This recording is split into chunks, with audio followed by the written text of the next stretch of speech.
দেখো আজকে কি বানালাম, পাটিসাপটা পিঠে। 2 বাটি চালের গুঁড়ি আর 1 বাটি দিয়ে দিয়েছি ময়দা।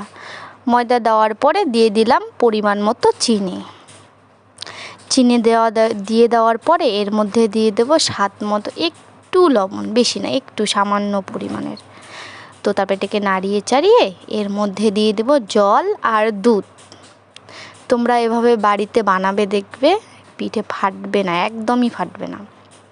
অনেকই পিঠে ভাজে, পিঠেটা কিন্তু ফেটে যায়। তারপরে দেখো আমার গোলা এদিকে হয়ে গেল।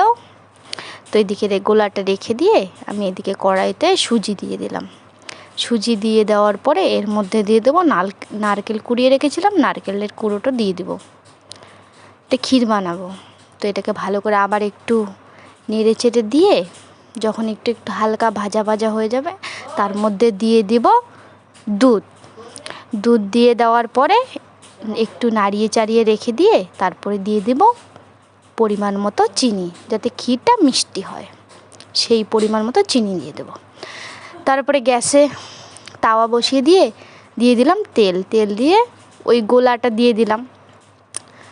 আমরা তো সর্ষের তেল দিয়েছি, তোমরা চেষ্টা করবে সাদা তেল দেওয়ার। সর্ষের তেল দিলে একটু লালচে লালচে হয় পিঠাটা, সাদা তেল দিলে সাদা হয়। তারপরে ক্ষীর দিয়ে এটাকে উল্টে পাল্টে ভেজে নেব।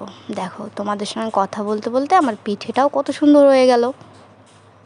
এভাবে বাড়িতে বানাবে, পিঠে একদমই ফাটবে না। যেভাবে বানালাম তোমরাও একটু চেষ্টা করবে ওভাবেই বানানোর, তাহলে পিঠে আর ফাটবে না। দেখো তোমাদের সঙ্গে কথা বলতে বলতে আমার সব পিঠে ভাজা হয়ে গেল। দেখো পিঠেগুলো কত সুন্দর হয়েছে, একটা পিঠে ফাটেও নি আর একটা পিঠে তাওয়াতে লেগেও যায়নি। এভাবে বাড়িতে বানিয়ে দেখো একটু প্লিজ সবাই।